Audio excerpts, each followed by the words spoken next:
Marcus Deshawn Carter was not the kind of man people felt sorry for. At 38 years old, he stood 6'3", wore custom-tailored suits from a tailor in Midtown Manhattan, and ran one of the most successful private equity firms on the East Coast. His name appeared in Forbes, Black Enterprise, and the Wall Street Journal. His handshake closed deals that lesser men spent years chasing. His office on the 42nd floor of Carter Financial Group overlooked Central Park, and every morning when he walked through those glass doors, he reminded himself of the same thing. You did this alone. And he had. Completely, brutally, magnificently alone. Marcus had grown up in the foster care system in Baltimore. He bounced between 7 homes before the age of 12. He learned early that love was temporary, that adults lied, and that the only person he could truly count on was the boy staring back at him in the bathroom mirror. He earned a scholarship to Howard University, then an MBA from Wharton. He worked 80-hour weeks for a decade, saved every dollar, made smart investments, took calculated risks, and built something that the world couldn't ignore. He had a penthouse in Manhattan, a weekend home in the Hamptons, and a reputation that preceded him into every room. He had colleagues, business partners, and acquaintances, but very few people he'd call friends. And he had no family.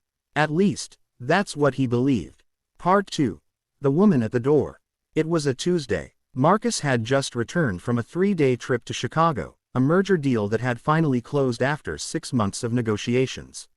He was tired, not physically, because Marcus Carter didn't allow himself to show physical weakness, but tired in that deep, hollow way that a man gets when he realizes that winning doesn't always feel the way he imagined it would. He had dismissed his driver early and walked the last 3 blocks to his building on 72nd Street, enjoying the sharp December air, the way the city smelled of exhaust and roasted chestnuts from a street cart on the corner. His doorman, Raymond, greeted him with the usual nod. "Mr. Carter, there's a woman waiting in the lobby. She's been here for about 2 hours. She refused to leave." Raymond lowered his voice. "She says she knows you personally, sir. I told her you don't accept unannounced visitors." She started crying. I didn't have the heart to throw her out in the cold." Marcus frowned. "What's her name?" She said her name is Eleanor Whitfield. The name meant nothing to him. He adjusted the collar of his coat. "Send her away. I'll have my assistant send. She said to give you this." Raymond handed him a small, worn photograph. The edges were yellow with age. It had been handled so many times that the surface had softened, the way old photographs do when they carry the weight of decades. Marcus took it, and he stopped breathing. The photograph showed a baby, tiny, dark-skinned, wrapped in a white hospital blanket. The baby was being held by a young woman with silver blonde hair, maybe 22 or 23 years old. She was looking at the baby the way only one kind of person looks at a child. The way a mother looks at her son. On the back of the photograph, in faded blue ink, were 3 words. "My greatest love." Marcus stood in the lobby for a long moment, the photograph trembling slightly in his fingers.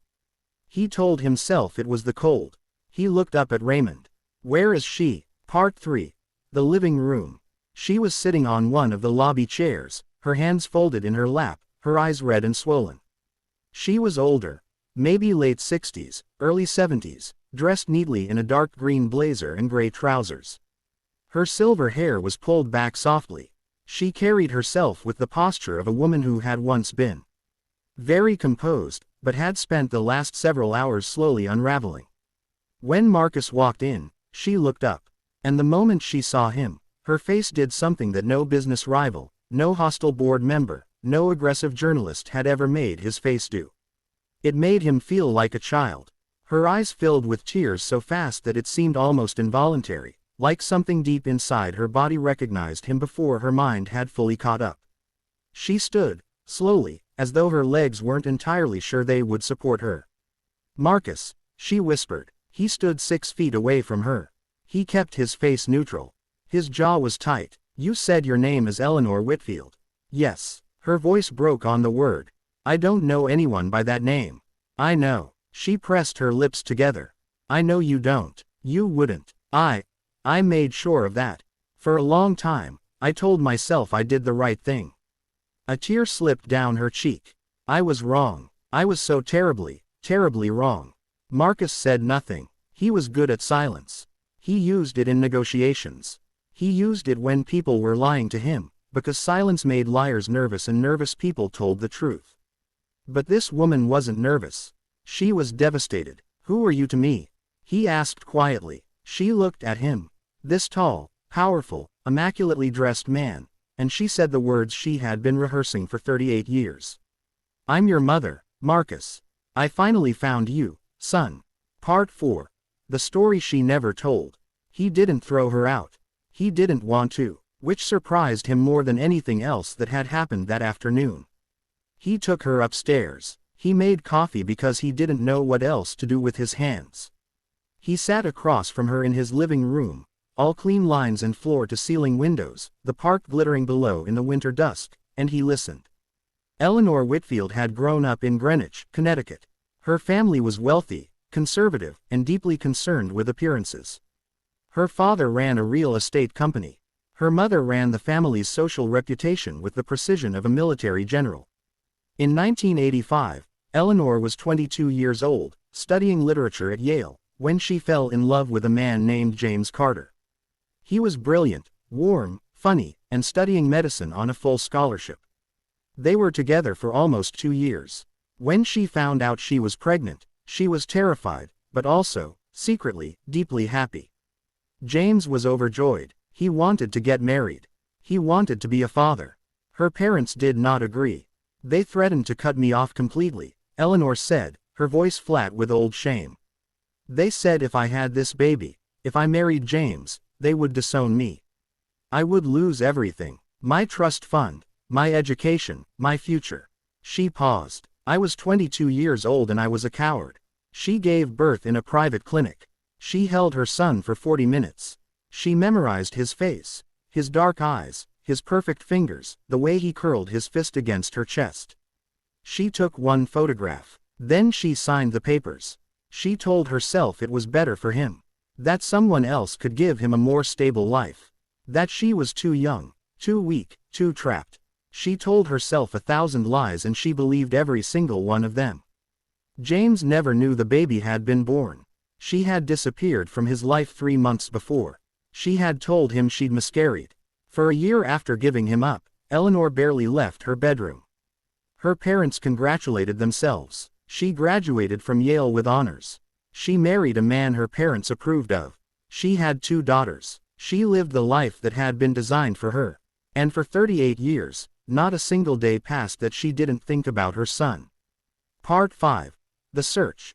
5 years ago, Eleanor's husband died. Her daughters were grown and had families of their own.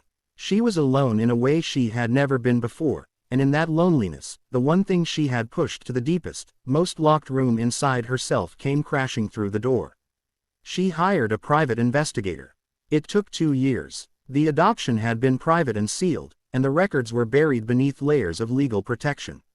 But eventually, a trail emerged. A name, a city, a face. Marcus Deshawn Carter. She had read every article. She had watched every interview.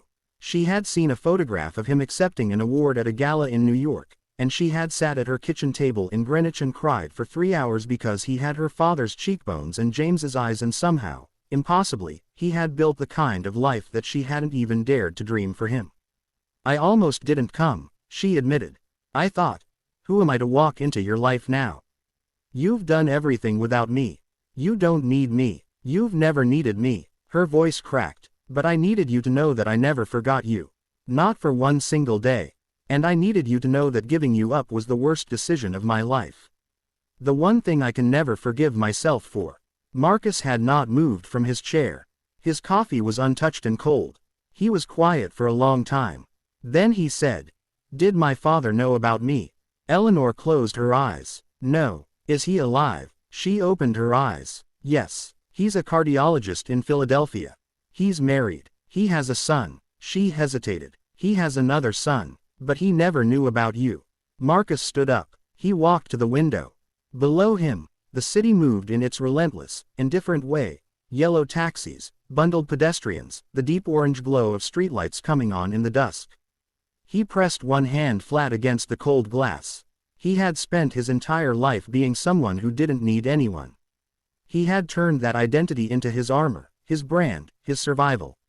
And now a small, silver-haired woman was sitting in his living room telling him that his armor had been built on a foundation of someone else's cowardice and grief. He felt something move inside his chest.